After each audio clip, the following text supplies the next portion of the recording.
আয়করের জায়গাগুলিতে আসলে কোথায় কোথায় মানুষের পরিবর্তন আসলো? আচ্ছা, প্রথমে আমরা যদি ব্যক্তি আয়করের হারগুলোতে আমরা যদি যাই বা সুবিধাগুলোতে যাই, তাহলে আমরা এখানে দেখতে পাই যে এবছর সবারই একটা আগ্রহ ছিল যে আমাদের যে ট্যাক্স ফ্রি যে সিলিংটা এটা বাড়বে, মানে 3.5 লাখ টাকাটা বাড়বে।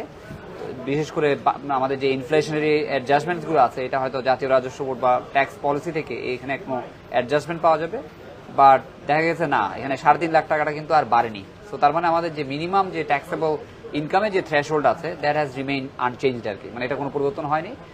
কিন্তু আমরা সাথে সাথে দেখতে পেলাম যে যারা আপনার অনেক হাইলি স্যালারিড ইন্ডিভিজুয়াল, তাদের জন্য একটা নতুন একটা ট্যাক্স রেট আসছে, সেটা হচ্ছে 30%, যেটা আগে আমাদের হাইয়েস্ট ছিল 25%।